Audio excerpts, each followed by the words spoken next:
بسم الله الرحمن الرحيم. الحمد لله رب العالمين.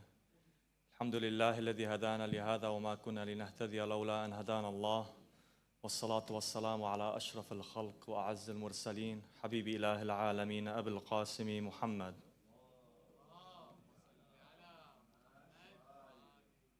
وعلى آل بيته الطيبين الطاهرين المعصومين. My dear brothers and sisters, Assalamu alaikum wa rahmatullahi wa barakatuh.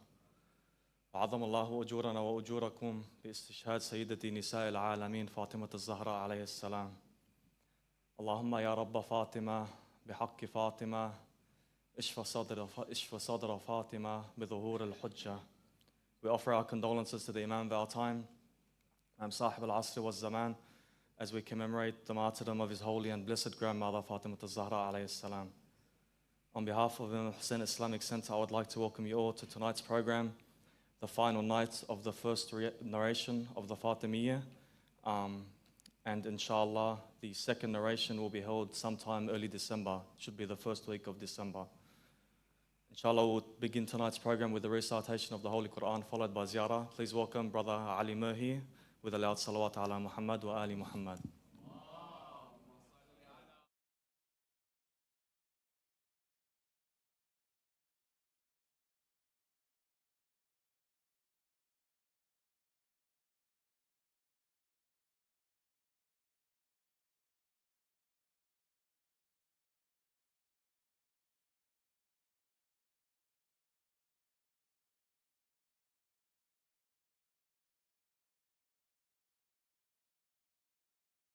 على محمد وآل محمد.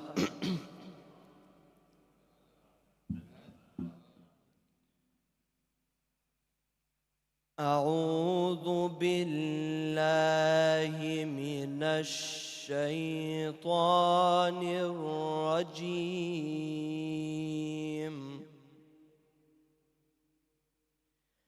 بسم الله الرحمن الرحيم. ياسين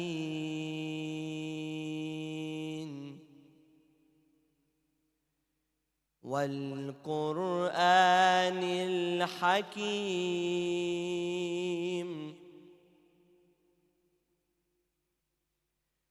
إنك لمن المرسلين على صراط مستقيم.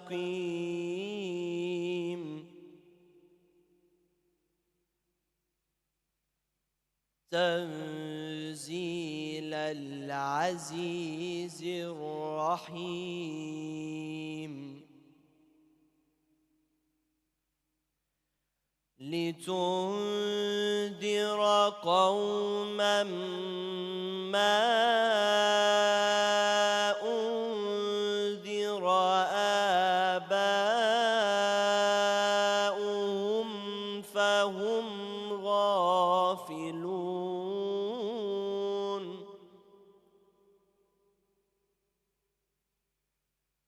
لقد حق القول على أكثرهم فهم لا يؤمنون.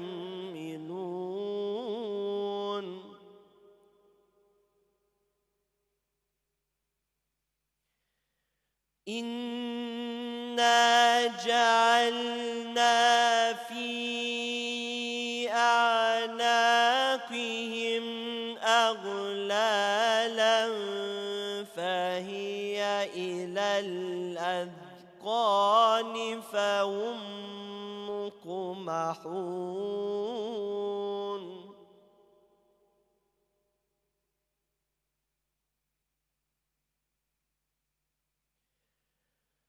وجعلنا من بين أيديهم سدا ومن خلفهم سدا فأغشيناهم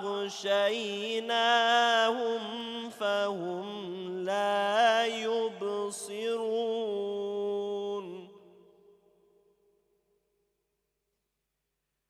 وسواء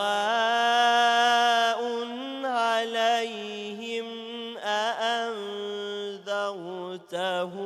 أم لم تنذرهم لا يؤمنون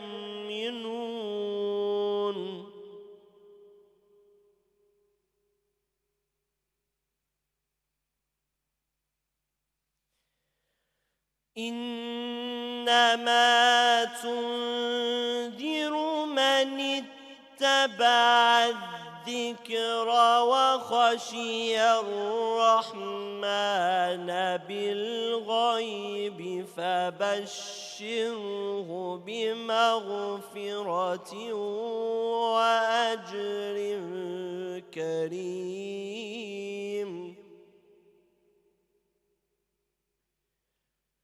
إنا نحن نحيي الموتى ونكتب ما قدموا وآثارهم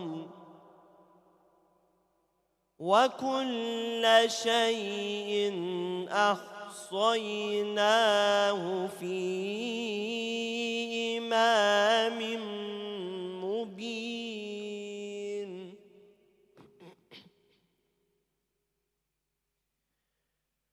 واضرب لهم مثلا أصحاب القرية إذ جاءها المرسلون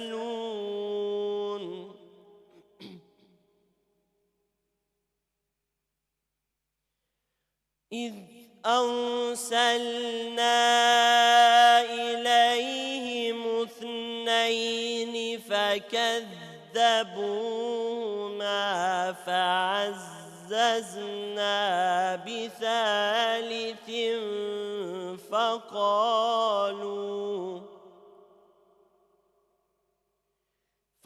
فقالوا إنا إليكم مرسلون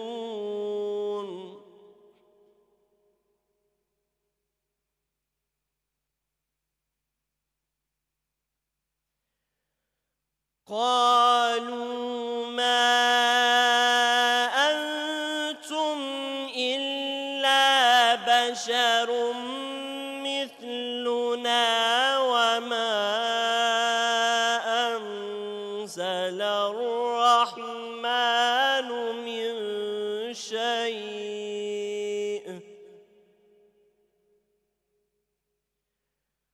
وما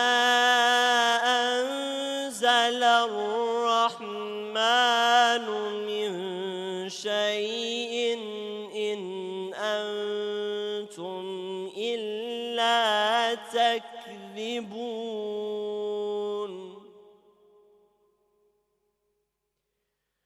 قالوا ربنا يعلم إنا إليكم لمرسلون وما علينا إلا البلاغ المبين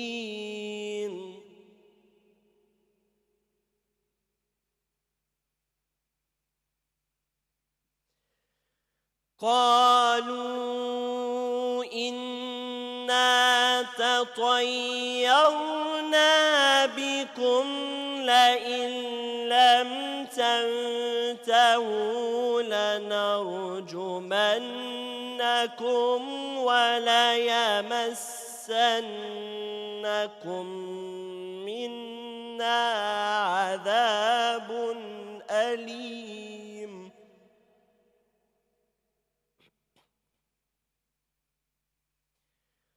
قالوا طائركم معكم أئن ذكرتم بل أنتم قوم مسرفون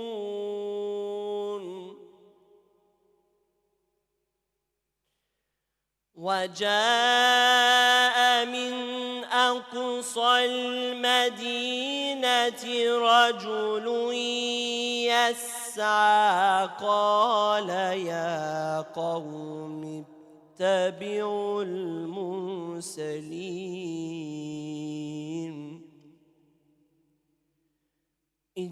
اتبعوا من لا يسألكم أجرا وهم مهتدون صدق الله العلي العظيم. صل على محمد وآل محمد.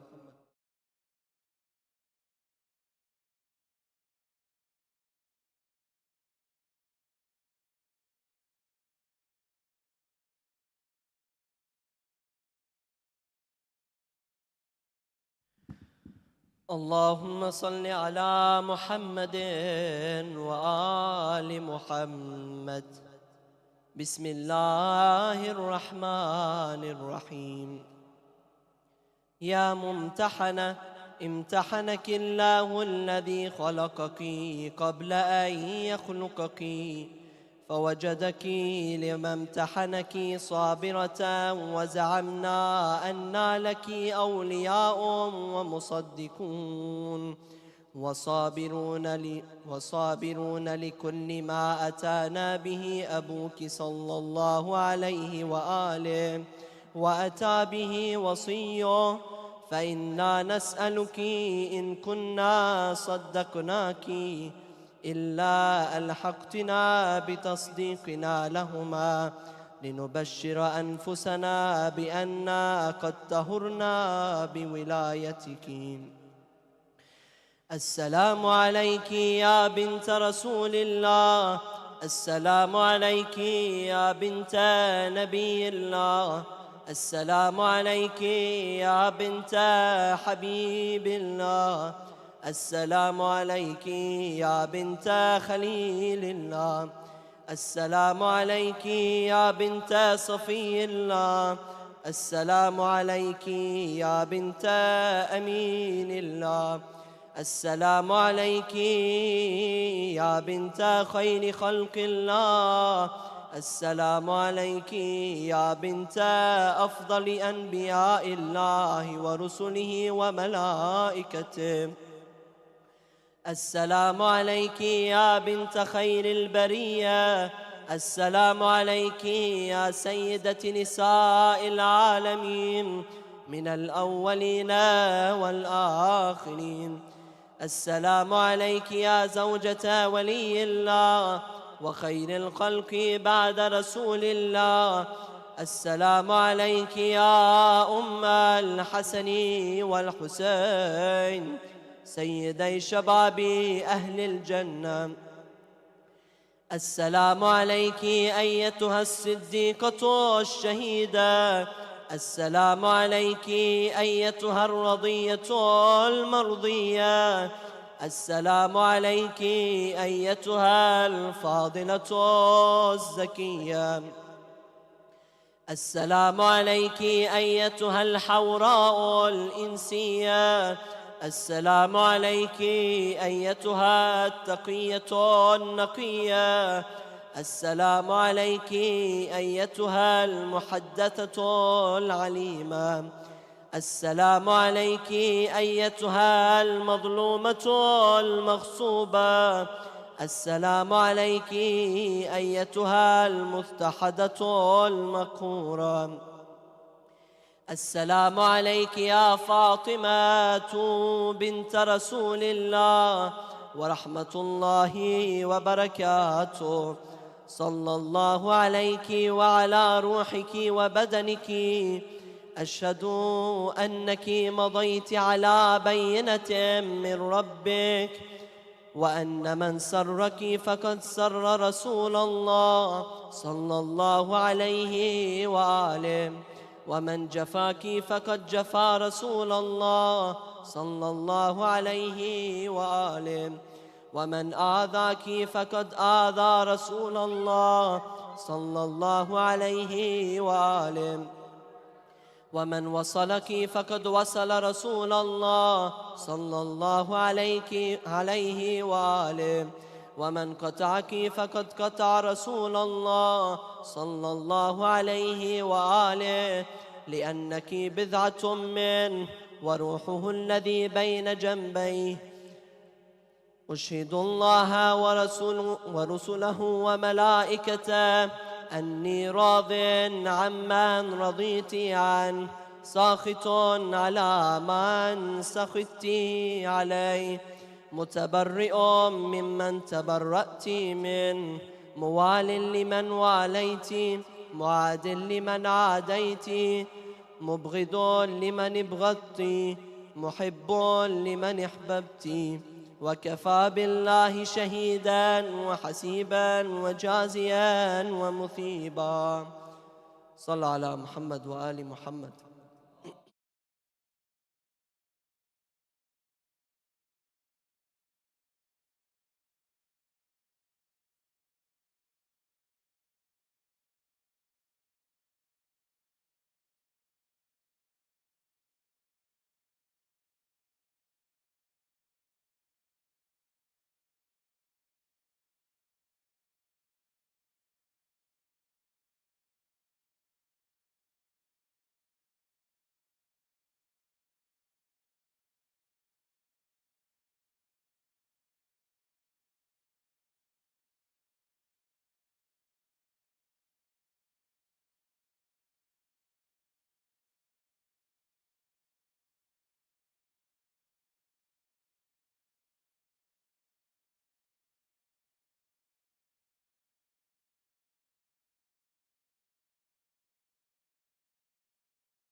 Thank you, brother, for that beautiful recitation. Please bless him with the reward of a loud salawat ala Muhammad wa ali Muhammad.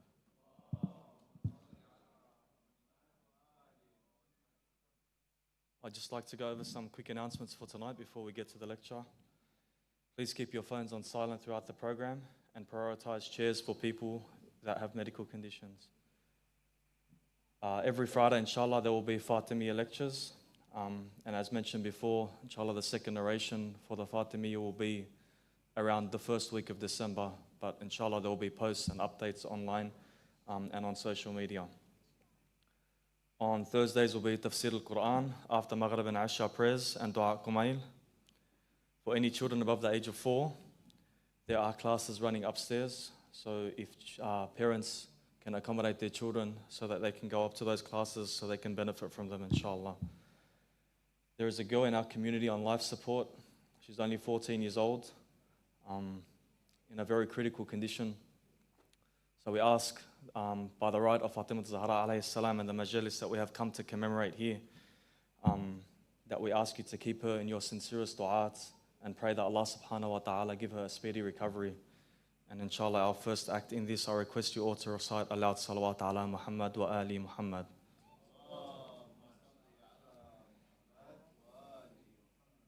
There's also a humanitarian event where the community will be praying for Lebanon on the 15th of December at Sydney Olympic Stadium and Accor Stadium. Details should be on the screen above. And information will also be available on social media. Inshallah, we can all play a part in providing support for those in need overseas in Lebanon. And also don't forget those fighting on the front lines, for they are carrying the banner of Fatima and they are carrying the flag of her son Al-Hussein alayhi salam. We mentioned last night 6 of the 10 honorable medals that are attributed to Sayyidah Fatima Zahra alayhi salam. And tonight, inshallah, we'll continue to mention the rest of the medals. The 7th being Al-Haniyah. She was so compassionate to her family and her children and the people around her. Al-Muhaddatha, as she was spoken to by angels. Al-Zahra. Imam al-Sadiq alayhi salam has said her name was Al-Zahra because every time she stood on her prayer mat, her light was glittering for the angels in the heavens so much, just as bright as the stars glitter for the people on the earth. And the 10th is Al-Radhiya Al-Mardiyya. She was pleased with the will of Allah subhanahu wa ta'ala, and Allah subhanahu wa ta'ala was pleased with her. And with that, inshallah, I'd like to introduce Sayyid Abdullah Al-Nakeeb for the main lecture for this evening. Please recite 3 times بحق فاطمة وأبيها وبعلها وبنيها والسر المستودع فيها صلوا على محمد وآل محمد.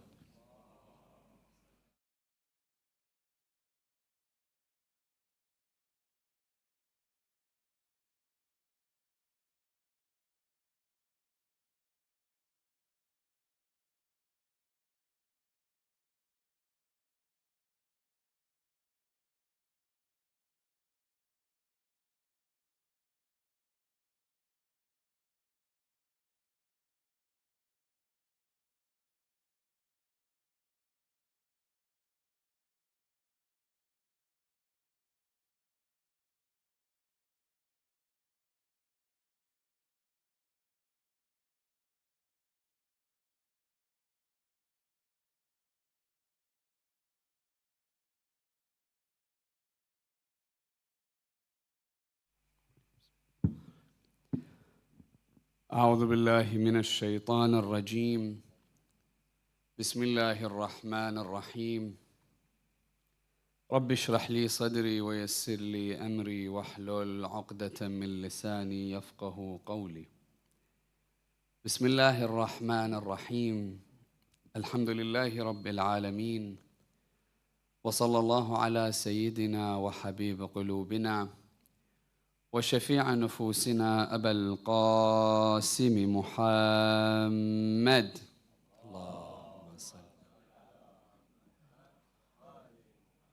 وعلى آل بيته الطيبين الطاهرين المعصومين، لا سيما بقية الله روحي وأرواح العالمين لتراب مقدمه الفداء. أما بعد، يقول الله في محكم كتابه الكريم: بسم الله الرحمن الرحيم، ويطعمون الطعام على حبه مسكينا ويتيما وأسيرا، إنما نطعمكم لوجه الله لا نريد منكم جزاء ولا شكورا.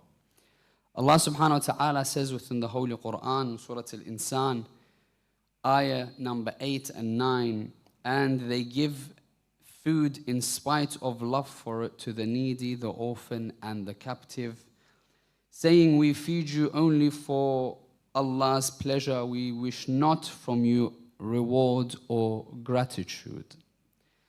Inshallah, tonight, as we conclude the 3-part series of analyzing Fatima al-Zahra's lenses the first night, as we looked at Fatima's lens through Fatima being a daughter.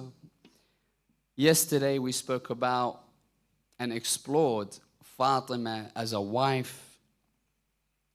And tonight, inshallah, will be the final lens that we explore Fatima al-Zahra briefly in. And that is the lens of motherhood. And as we've done before, we want to start with examples from the Holy Qur'an about upbringing of children and the different variations that can occur from them. And indeed delve into the topic for tonight to try, within the time that we have, explore the main teachings from Fatima al-Zahra, from the Qur'an, from the ahadith in which we can apply as parents for our children, or to think about before we bring forward children within this world. And we look in the Holy Qur'an to start off for tonight. We explore children within the Holy Qur'an to see, as we've seen in the past 2 nights, there are different variations of personalities and they have different trials and tribulations and they've come out in different mannerisms.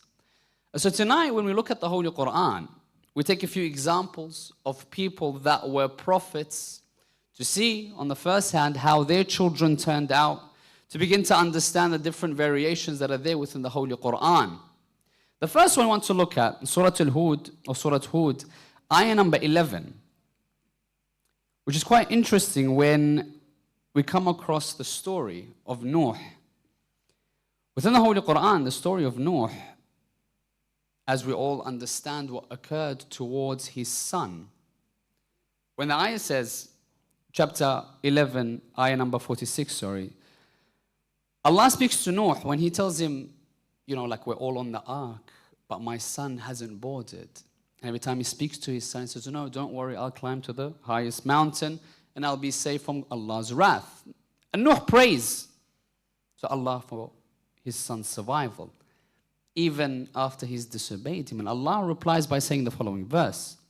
قال يا نوح إنه ليس من أهلك إنه عمل غير صالح. Oh Nuh, you've prayed for your son. You've done everything that you need for your son.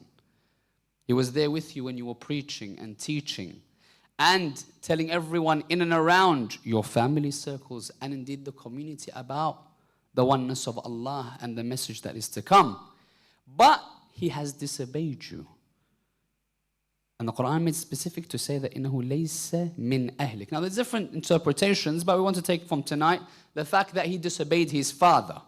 But that Nuh on the first level did everything that he could to ensure the right upbringing for his son. The second verse within the Holy Qur'an, when it speaks about Ibrahim in Surah Al-Safat, ayah 102. The relationship between Ibrahim and Ismail is showcased here.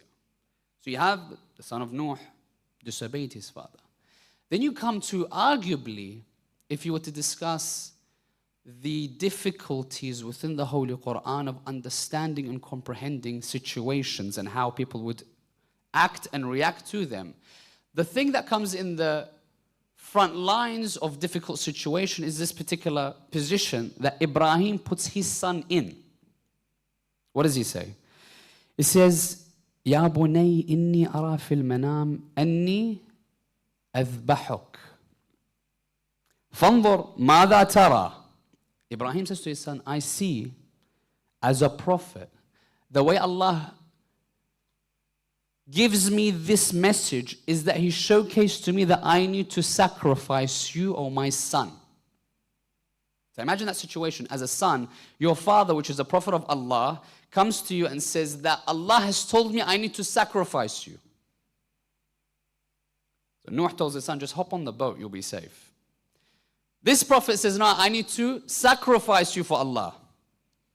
Look at how the raising of this son of Ibrahim was. Look how he replies. قال يا أبتي افعل ما تؤمر ستجدني إن شاء الله من الصابرين. What Allah has instructed you to do, O my father, you should do. I pray to Allah that He makes me of those that are patient in this trial and tribulation. Son of a prophet disobeys. Son of a prophet faced with one of the most difficult situations because of his upbringing, has one of the best replies to a trial and tribulation within the Holy Qur'an. And indeed in Surah Yusuf, if we were to go to see, are all sons the same at the same time, or are there differences? These sons of Yaqub, what do they say? They said to one another, let us kill our brother. So their brother, at the time they didn't know he was a prophet, but their father, which they all knew was a prophet, they said, let's kill one and lie to our father. And that's why when you go towards the chapter in the Holy Qur'an, Surah Yusuf, you go towards ayah number 5, his father knew the different characters of each and every one of his children because he's raised them. So when Yusuf tells his father of his dream, what is the reply of his father? Because he knows, he's raised them. He says, قال يا بني لا تقصص رؤياك على إخوتك فيكيدون لك كيدا إن الشيطان للإنسان عدو مبين. You've told me the dream, but I want to advise you, O my son, do not relate this dream to your brothers, because they will conspire against you, and the shaitan to man is a manifest enemy.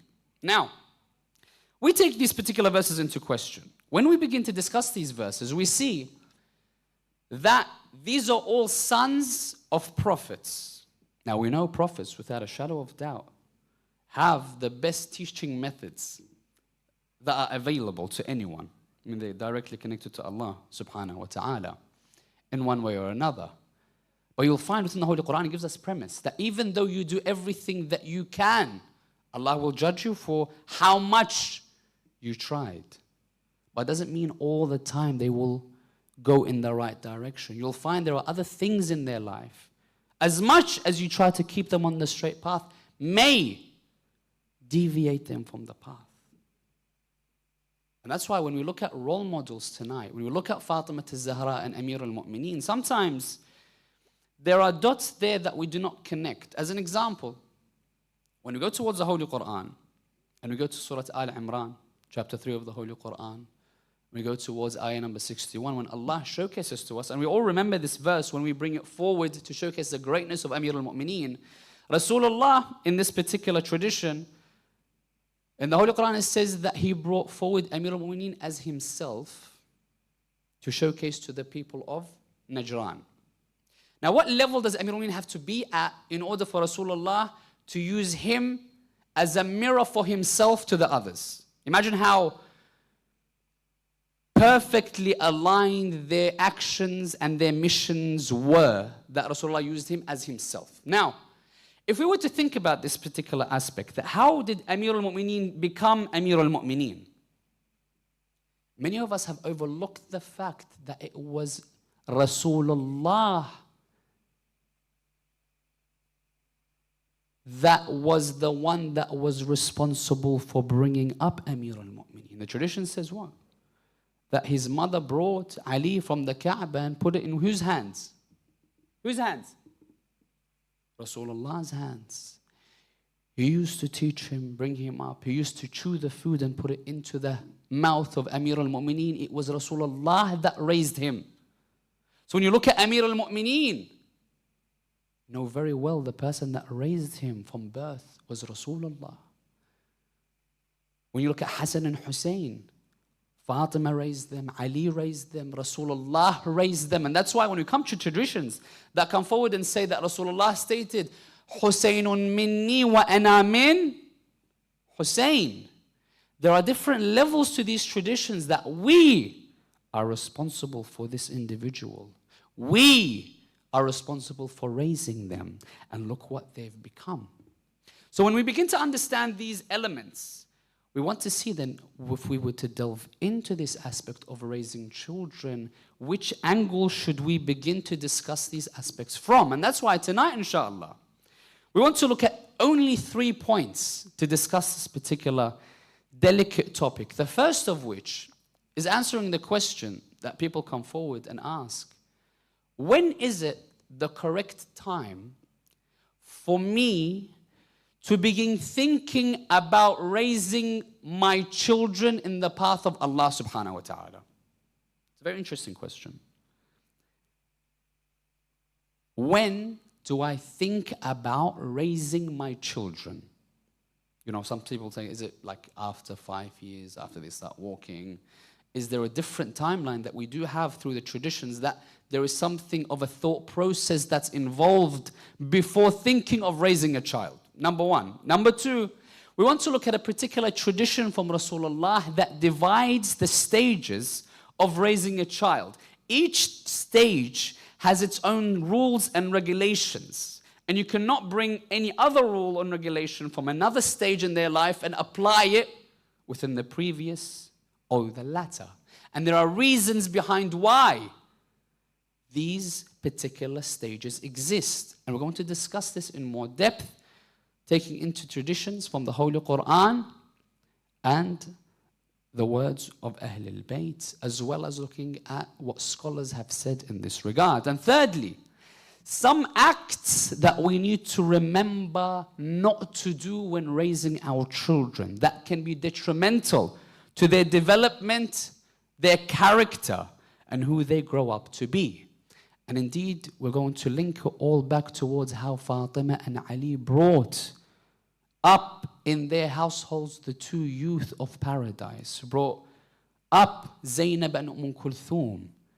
And indeed, how much we can learn from how they taught their children to apply within our homes and towards our children. So inshallah, we can start this delicate topic by first blessing the Majlis and illuminating our hearts and minds with the recitation of a Surah Al-Mubarakat Al-Fatiha. But before it, aloud salawat ala Muhammad wa ali Muhammad.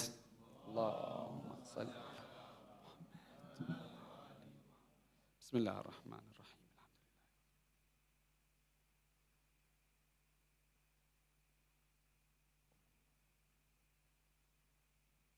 When is the right time to think about raising a child? Amir al-Mu'mineen has a particular tradition. Just to put it into perspective, when the thought process should start. He says that the rights of the father upon his child are 3. The first is to choose a good name for them. That he needs to have a strive and a struggle in the path of raising them towards Allah subhanahu wa ta'ala. And thirdly, which puts everything into context, is to choose a good mother for them. When thinking about raising a child, the first thing you need to think of is, who am I going to be raising this child with? Is that personality that I'm chasing going to benefit my children in the long run? Or are they not the ideal person to raise my child? So the first level of even thinking about children, in accordance to Amir al-Mu'mineen, is before I've even thought about bringing them to the world, I need to think who is going to raise them, in whose lap will they be for most of the time while I'm out and about. Thinking about how to bring wealth, keep a shelter, bring food, clothe them. Who am I leaving them with? What are they going to teach them? And that's why when we look at the aspects of traditions that come forward to showcase to us this element of pre-existence. How many traditions are there about, as an example, the recommended dates of conception, the recommended du'as, different timings, timings which is not recommended, timings that are haram. It all plays into perspective when this particular person is created. When, how, what was even to a delicate issue of what you ate. You know, there's traditions that say if you eat a particular fruit, a child will come out beautiful, a child will come out knowledgeable. Different dates have different impacts on that particular child before they are even conceived. There's many traditions that showcase this to us. And you come across and you begin to see, and you think to yourself, as an example, there is a person that you all might have come across on social media a few years back. He was 5 years of age, knows the whole Qur'an. The whole Qur'an knows it off by heart. Say Tabtabai. And you think to yourself, how did this happen? And it goes to back, the mother, when they begin to ask, there are many elements that a mother, whilst pregnant, can do in order for the child to come out in a certain manner. If you, for example, would recite the Qur'an, whilst that child is in your stomach, he hears it. He may feel the angels. He can hear the words of Allah subhanahu wa ta'ala. Now on the flip side, if all he hears from you is speaking to him with the Holy Qur'an, on the flip side, if you were carrying that child and you listen to, for example, that which Allah forbade, the child's development, for you're thinking, you know, they haven't even arrived into this world, but there is an effect in every little thing. If there's an effect, preconception, imagine with pregnancy. Imagine. You know, there was a time where one of the scholars, one of the grand scholars, reached the rank of marji'iyya. They came to his mother and they said to her, are you not proud of your child? Now that this child of yours has reached such a level that he became a marji' for the Shia at the time. Look at her reply to showcase to us how she was very mindful of every single act she was doing while raising this child. She would say to them, I thought he would be at a higher rank. How? Why? What gave you that idea? She would reply by saying, I never suckled him with my milk lest I was in a state of wudu. You're thinking to yourself, you know, these things we may overlook in many aspects. But without a shadow of doubt, if you have faith that these things will affect your child's upbringing, you begin to understand now why. This lady didn't see in the future when her son becomes an ayatollah, becomes a marja', but she knew very well she has given him the correct foundation to support him on that journey with her love, with her faith. She's put all the efforts into bringing that child on towards the path of Allah subhanahu wa ta'ala. So now, when we answer this particular question, how is it that I can think about, or when is it that I can think about, you think about it even pre-marriage, if there's those that have not, or are not married yet, or haven't conceived yet. There are elements that we can apply through the traditions that we have, an abundance of, in all languages, that we can access. That's why, very interestingly, even in these aspects, you know, sometimes people are like, I want to conceive a male, or I want to conceive a female. Look at the traditions that come forward, you know, because there's so many that come forward to say this is recommended acts for a boy. But a girl, you don't find anything. Why? Because she's a gift from Allah. Look at what Imam Sadiq says. He says, Al-banat hasanat wal-banoon ni'mah. Imam Sadiq says, the girls that come to you are a good deed, and the boys are a blessing. And you will be rewarded for good deeds and will be questioned about your blessings. And you begin to see as we go on, the rank that Allah puts a daughter in comparison to that of a son. So Rasulullah all of a sudden gives us an understanding that there are traditions that come forward that teaches us before the child comes, you need to focus. The second is when you have a child.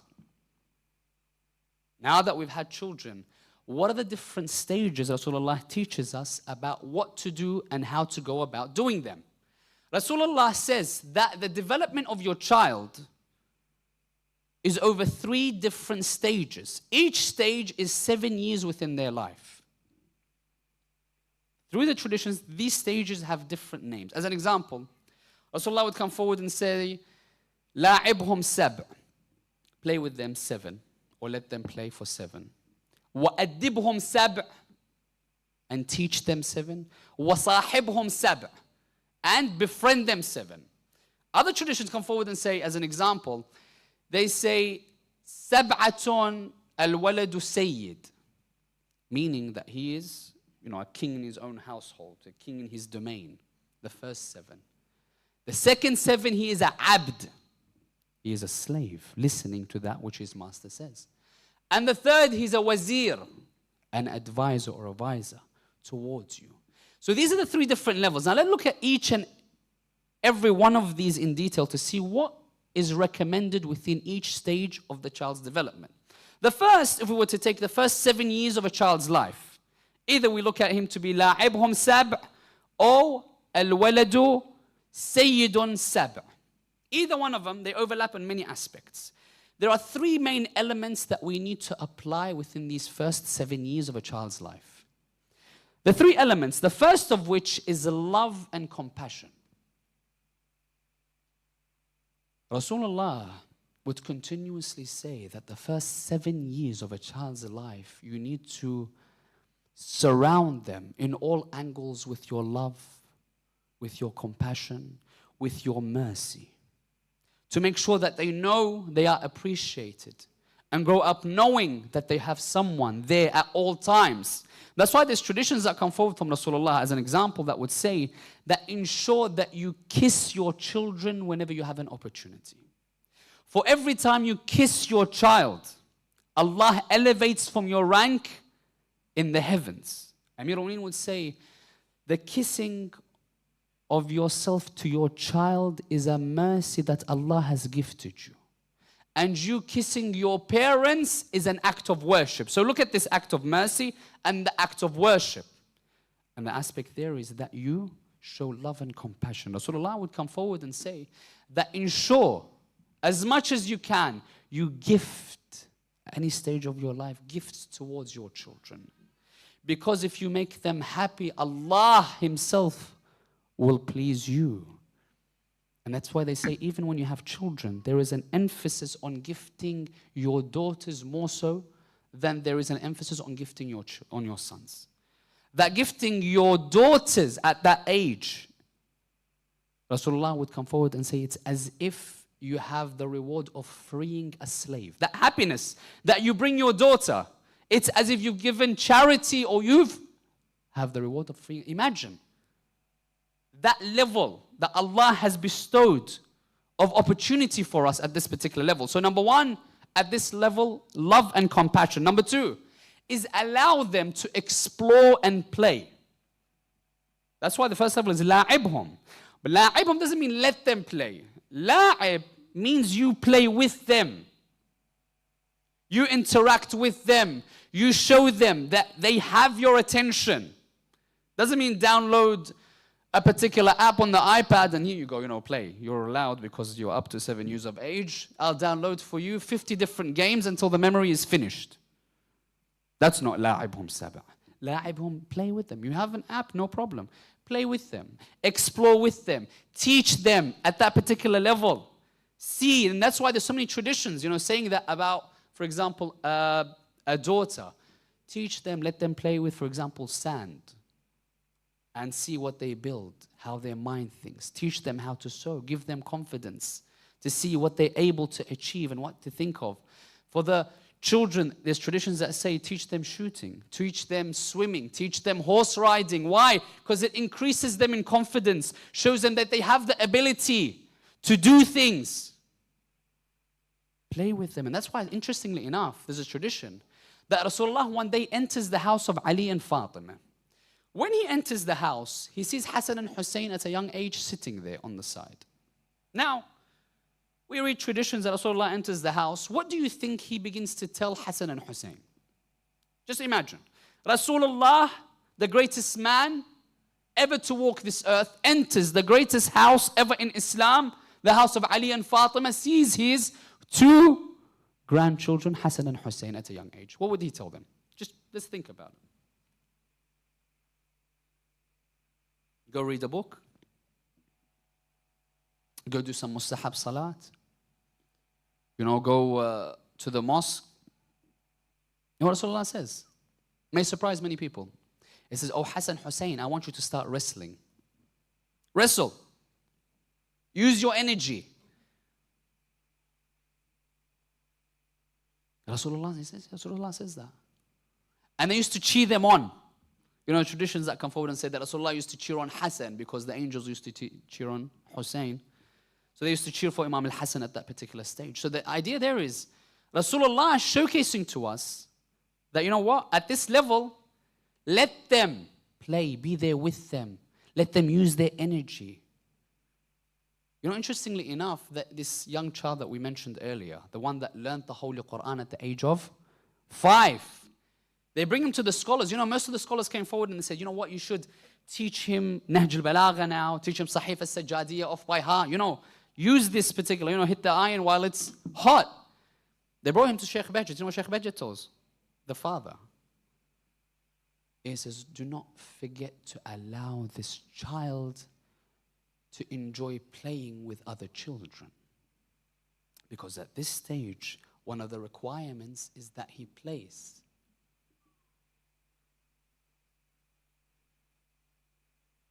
Love, using your energy, playing, exploring, gaining your confidence. And the third is to provide them safety at this age.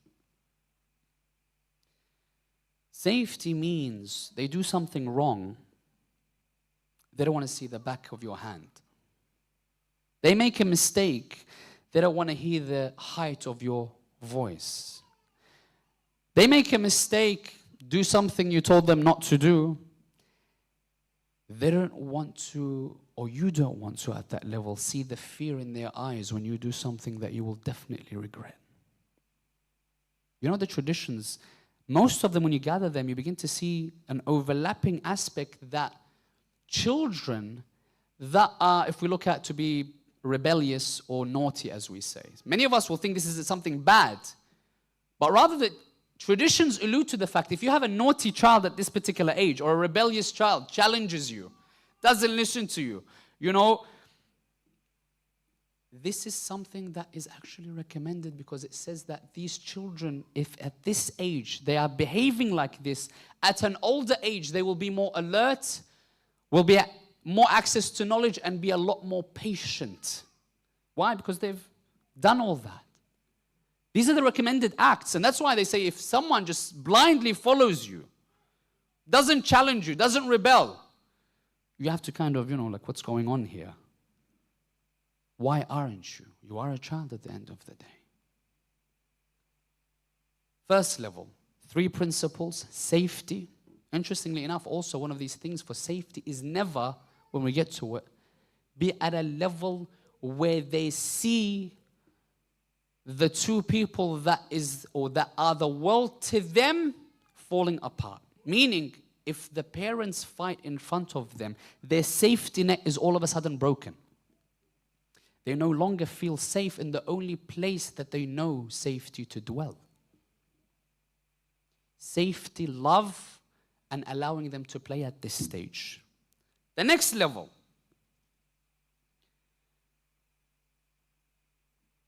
الولد عبد سبع أو أدبه سبع. Overlapping elements. He is, in one tradition, a servant to you, and another tradition, that you should teach them at this particular level. Very interestingly enough, and that's why Imam Zayn al-Abidin has a tradition. You know what he says in the tradition, Imam Zayn al-Abidin? He says, أو الله وأعني على تربيتهم وتأديبهم وبرهم. Oh Allah, I ask for your assistance in raising them, educating them, and making them dutiful. If an imam is asking Allah for help, to aid him, there obviously is an aspect of difficulty in the levels to come. And that's why Imam Amir al-Mu'mineen has a very famous line for parents. When he says, do not raise your children like you were raised, because they live in a time different than yours. the mannerisms in which we raise our children are different because it's different times. That's why the second level, when we see the second 7 years, from 7 to 14, what are the requirements at this age? When Amir al-Mu'mineen says in his will to Imam al-Hassan, he says the following lines: إِنَّمَا قَلْبُ الْحَدَثْ كَالْأَرْضُ الْخَالِيَةِ. قَلْبُ الْحَدَث refers to this particular time period in a child's life, 7 to 14.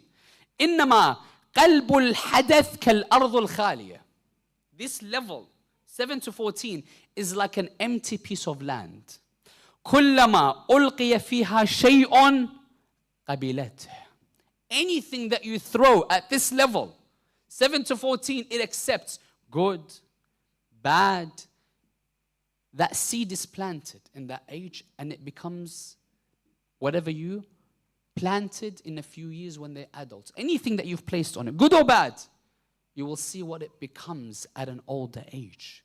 And even when he says that I tried my best to bring forward seeds of morality and ethics and adab and placed it within that garden at that age for you, O Hassan. And that's why this is a particular stage that we need to utilize to teach our children.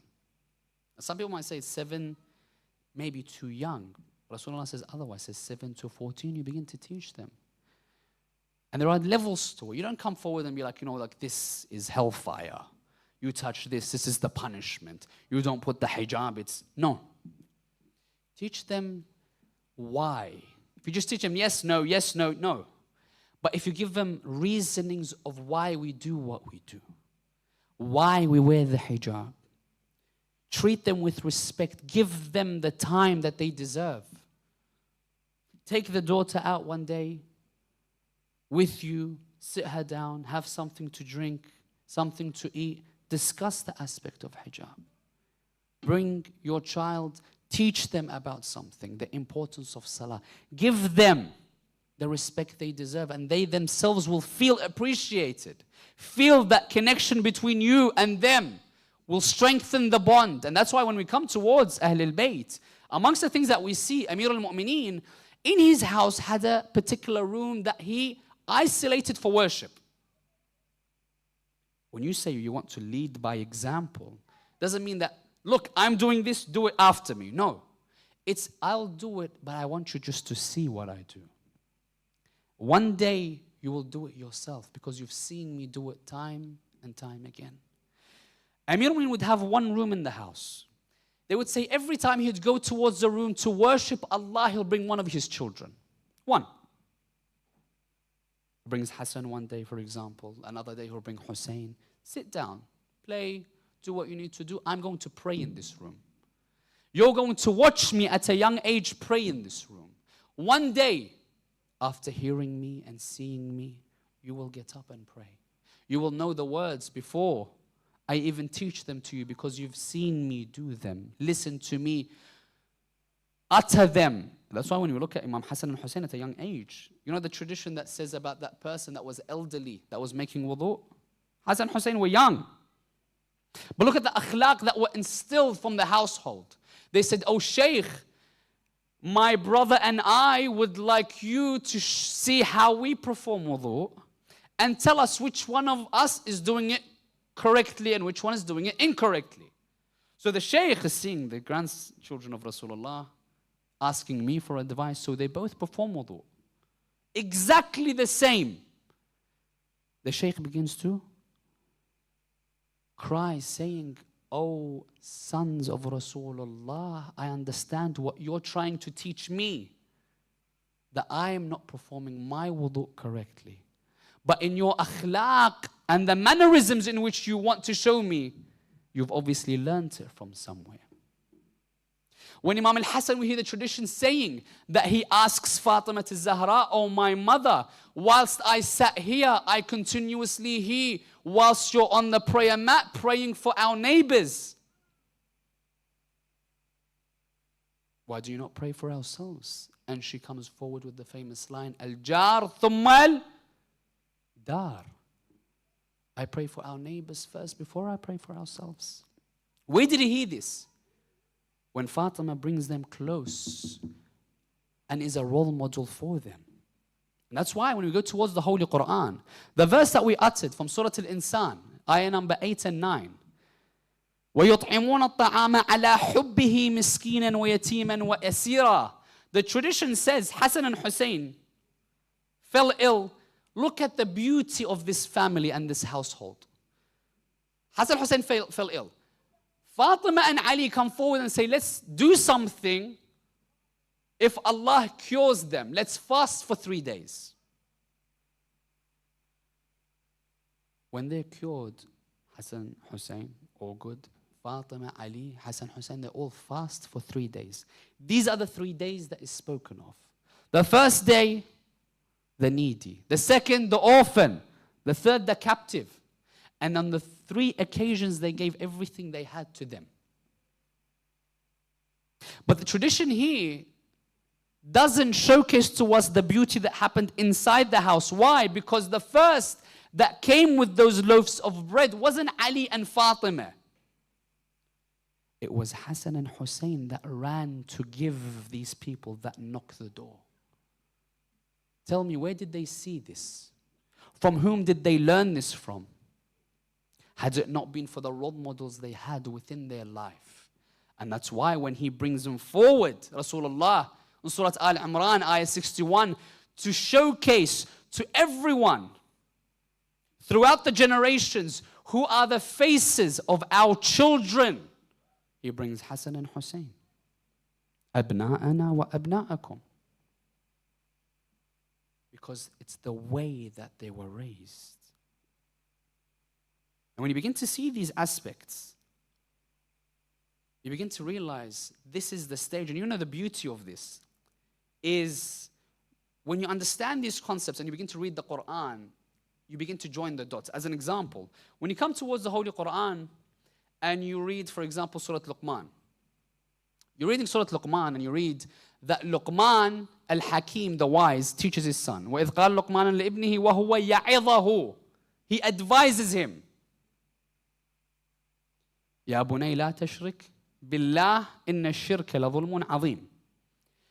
So you begin to see, so what level or what stage in this person's life is he at as a son that Luqman is now advising him? Why? Because you've understood the different stages. There are aspects of beauty there. And that's why the third level that we've spoken of is the level of 7 to 14 is the one we finished. And now it becomes 14 to 21.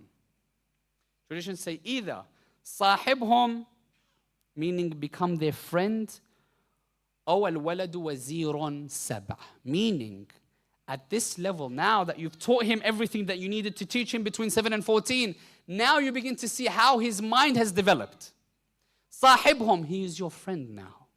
Befriend them. Mothers, befriend your daughters. Fathers, befriend your sons. And begin to see how is their thought process. Start asking them, let's go eat out.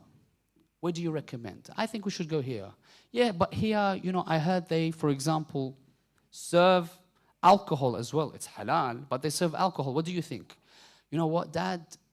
I don't think it's a good idea because it's haram. I don't want to displease Allah. That's a great idea. Where else do you recommend? I think here. Why? Because it doesn't serve alcohol. You're having a conversation with them, but you're also seeing how they think. If they come back, you know what, Dad? I don't think it's a problem that they serve alcohol. You say, but Allah says A, B, C, D. What do you think now? You know what, Dad? You're right. I think I'm going to change my mind. And you begin to teach them the foundations of the thought process within themselves. And that develops them. And through the next 7 years, it becomes a relationship that you will not lose them. Why? Because the first reference point for them that they trust and they've always trusted will be yourself. If you hold on to this and raise them in the right direction. Now, finally, what are some recommended things that the scholars come forward to tell us what not to do before we end tonight? One of the most important things that the scholars teach us is make sure their source of sustenance is pure. That could mean their food needs to be 100%. if you think that, it might have haram, it might have this, even though you think with all the different legalities that I will not have the sin, arguable. The fact, no problem, if you didn't know.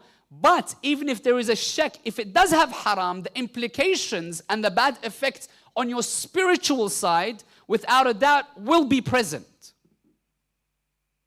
So if you want to raise them in the right manner, the first is that halal or that sustenance needs to be as much as you can, 100%. Now when I say sustenance, there's a physical sustenance, food, and then the wealth that you use to purchase that with. The second is the sustenance for your soul, which is knowledge. Sometimes when the knowledge is corrupt, it corrupts people. When the knowledge is pure, it allows them to flourish and grow. Number one. Number two, do not make your children too dependent on you. You bathe them, you clothe them, you tie their shoes. You bathe them, you clothe them, you tie their shoes. 4, 5, 6 years of age. You've been doing it for so long, they have no idea how to do it. One day you'll come to them. Can you put on your shoes and tie them? I have no idea. Why? Because they've been dependent on you. They haven't transitioned yet. Show them how to do something once, twice, 3 times. Let them count on themselves. Allow them to grow their confidence within themselves by giving them responsibility. Do not let them be too dependent on you. Number one. Number two, do not quarrel in front of them, which we referred to before in the safety aspect, especially at a young age. When they see 2 adults fighting, their safety net begins to diminish.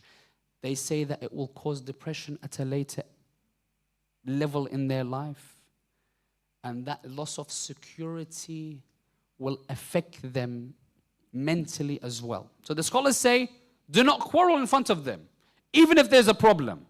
As much as you can, limit it in front of them. When they're gone, then you may fix the problem. Number 3, expecting too much of them. Sometimes, give a slight example. You bombard your children with A, B, C, D, and then you come to them. Why haven't you done? Why haven't you studied this? Why haven't you done this particular homework? And they're exhausted from school. They may not have a good night's sleep. And you tell them, you know what? I haven't spread out the workload for you during the week. We've missed it. Now you need to do everything in the 1 or 2 days. Do not be at an aspect where you expect too much of them. Be merciful towards their situation. Next, do not cause negativity within their life. How? You see them doing something wrong. Or, let's take an example of children now. They do something wrong in their, let's say, homework. They get an answer wrong. They do not answer in the correct manner. They don't clean the room in the way that you wanted. They don't speak back in the way that you wanted. Straight away, what do? Either you shout at them, degrade them, or you give them a negative aspect by comparing them. As an example, in our communities, let's say you have a son, he doesn't do something correctly, even at the sport level. In a sports level, he doesn't play the way that you want him to play. Why can't you be like this person's son? He's amazing at what he does. Or a daughter doesn't do, for example, a homework properly. Why can't you be like the daughter of such and such? How amazing is she? I wish you were like her more. Why? Why would you cause negativity? Number 1, you're making your child hate that person. Number 2, you're degrading them. They hate themselves as well. Do not do that to them at any level of their life. The next one is do not be two-faced in their life. You meet someone, they're next to you. You speak, you smile, you laugh with them, you joke around. Soon as they leave, did you see what she said? Did you hear what he referred to? Can't believe he was wearing that. Can't believe she said this. Or those conversations at home where you're speaking towards a relative. This person said this person said that. And your children are there, they're sponges, they're hearing you talk their name, saying what they did. And then you see them the next instant. So hold on, you spoke about them only a day ago. And now you're seeing them and all of a sudden it's all, 3 kisses on the cheek and a big embrace. What's going on? Because they're going to learn that trait from mom and dad. Do not be two-faced within their life. Do not humiliate your children in front of others. They do something wrong, no problem. Baba, that was wrong, you know. Don't scold them. Don't hit them. Do not humiliate them. Do not curse them. Take them aside. Tell them at any stage of their life.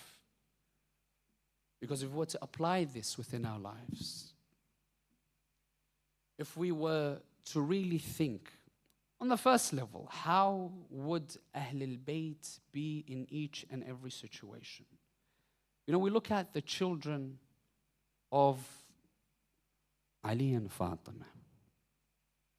And now we begin to see that in this particular household, such a limited time that Amir al-Mu'mineen, Fatima al-Zahra had together. But how much did they give their children? Limited time. Only a few years with Fatima al-Zahra. Hassan and Hussein, how many years did they have with Fatima? 6, 7 years. Zainab, 4. Kulthum, maybe 3 years of age. But look at what they produce to the world. Hassan, Hussein. Zainab, her speech and eloquence demolished an entire empire.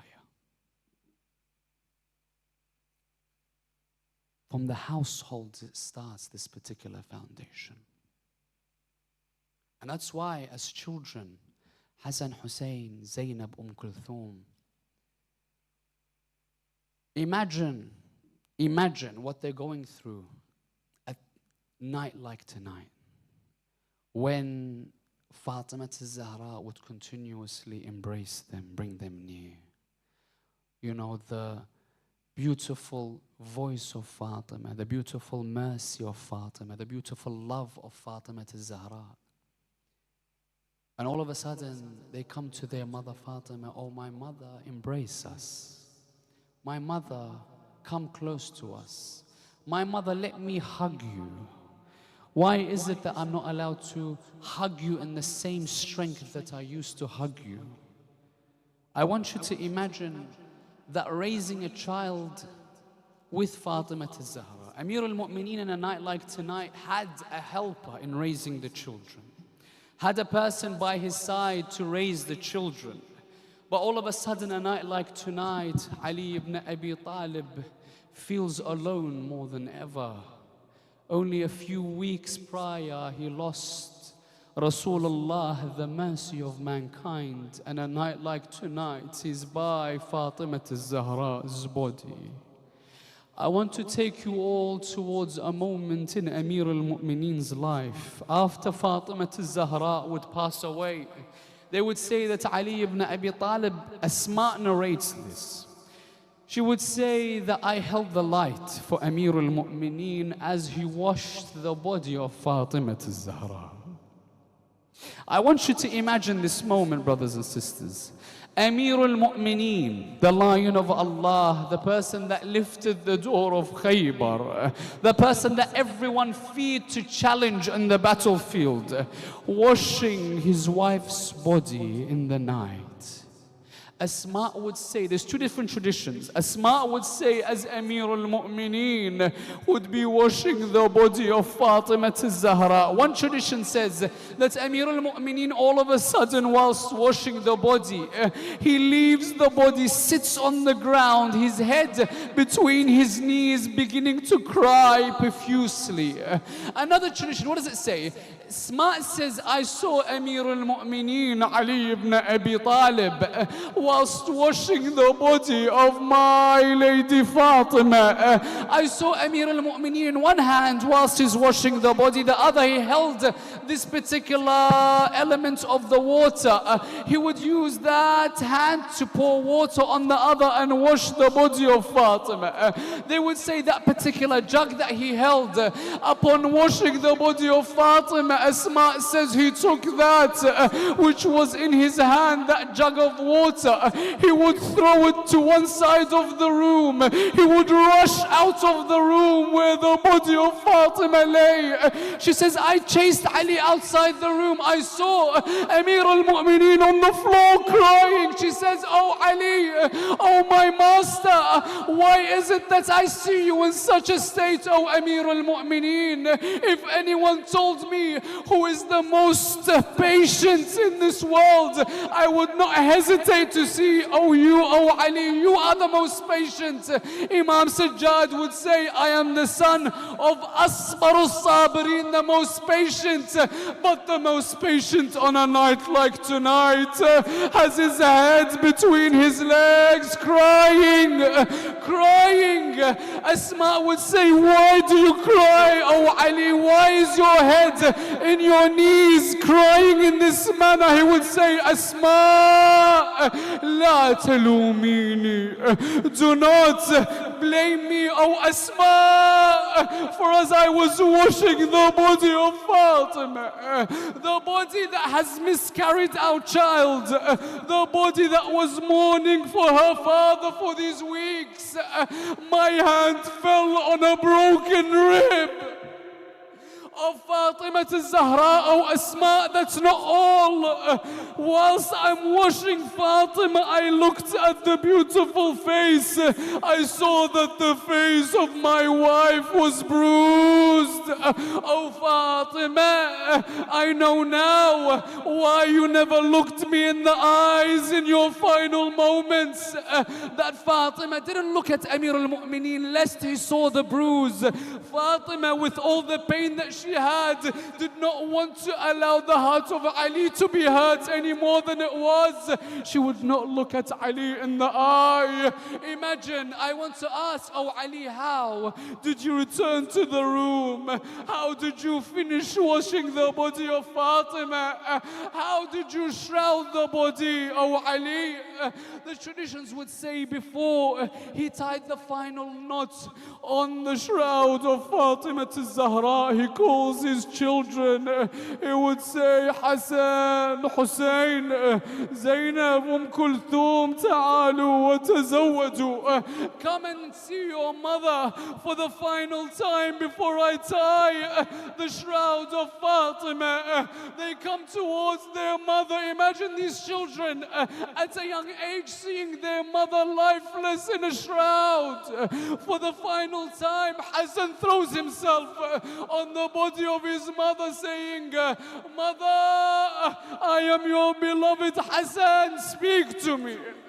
Hussein, with all the love that he had, throws himself on his mother's chest saying, Fatima, my mother, Ana Habibuk al-Hussein, kallimini. Speak to me before my soul leaves my body.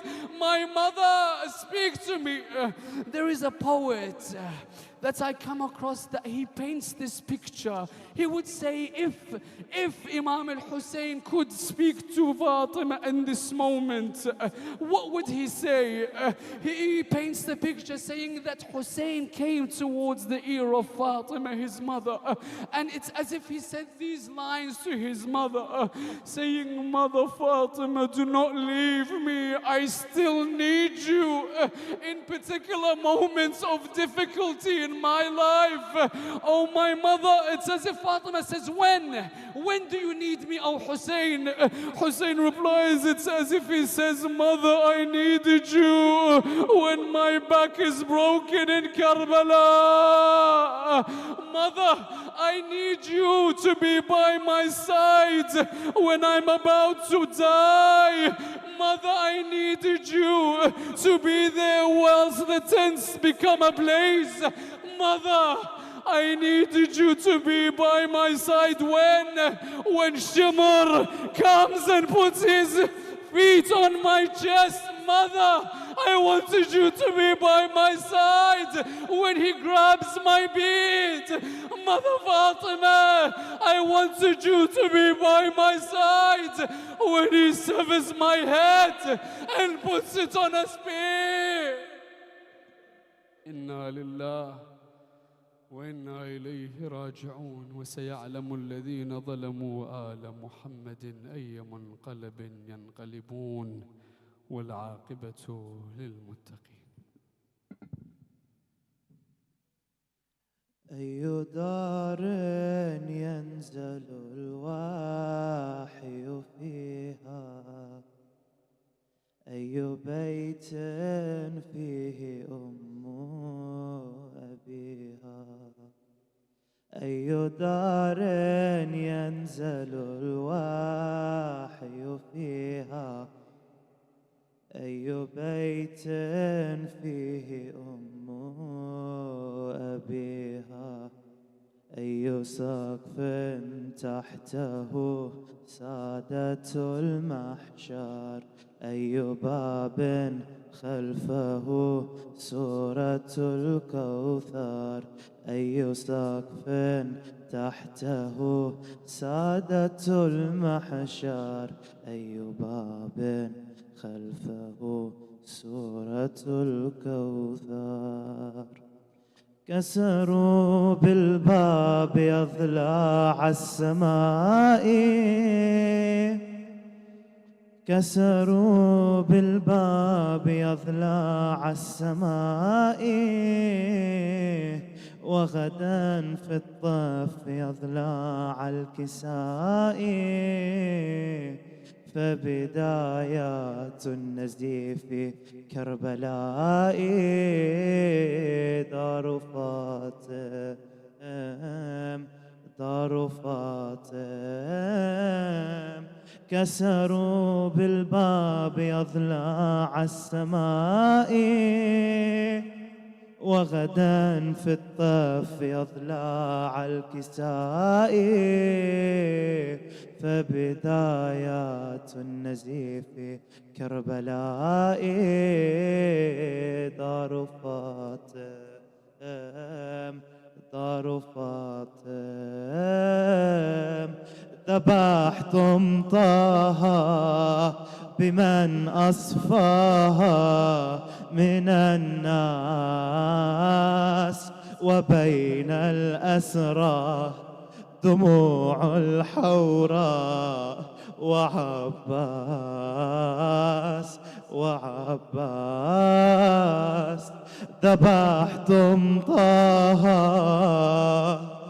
بمن أصفاها من الناس، وبين الأسرى دموع الحوراء وعباس، وعباس. فوق رمح رأس عباس يغضب أبدا لا تقربوا ذل زينب. فوق رمح رأس عباس يغضب أبدا لا تقربوا ذل زينب. إن بنت المرتضى شأنها أكبر، إن هذه أمها سورة الكوثر. إن بنت المرتضى شأنها أكبر، إن هذه أمها سورة الكوثر. أي دار ينزل الوحي فيها، أي بيت فيه أم أبيها، أي سقف تحته سادة المحشر، أي باب خلفه سورة الكوثر. Brothers, please stand and make a circle for Latamiyat, inshallah. Hussein, Hussein, Hussein, Hussein, Hussein, Hussein, Hussein, Hussein. لك يا حسين واحب حياتي، يا النور العين بيدك نجاتي. لك يا حسين واحب حياتي، يا النور العين بيدك نجاتي. أنا ذكرتك سيدي ساعة مماتي، وانت تحقق بالحشر كل أمنياتي. أمنية دلالي فاطمة توديني، أردق لها بمحشري ويا الخدم خليني. يا زهرة أقسم عليك بدمعتي، يا زهرة راويني قيمة خدمتي. يا زهرة أقسم عليك بدمعتي، يا زهرة brothers come forward، ويني قيمة خدمتي. يا زهرة يا زهرة لك يا حسين واحب حياتي، يا النور العين بيدك نجاتي. لك يا حسين واحب حياتي، يا النور العين بيدك نجاتي. أنا ذكرتك سيدي ساعة مماتي، وانت تحقق بالحشر كل أمنياتي. أمنية دلالي فاطمة توديني، أردق لها بمحشري ويا الخدم خليني. يا زهرة أقسم عليك بدمعتي، يا زهرة راويني قيمة خدمتي. يا زهرة أقسم عليك بدمعتي، يا زهرة راويني قيمة خدمتي. يا زهرة يا زهرة أنا النادد هاي الزكية، أنا الواند صبح ومسية.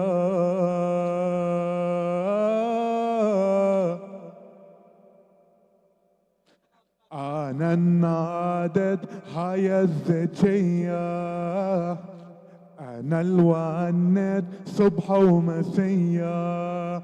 أنا وهلي وكل الخدم وأهل الحمية، فد وأنا روح الدمعة من دمعة رقية.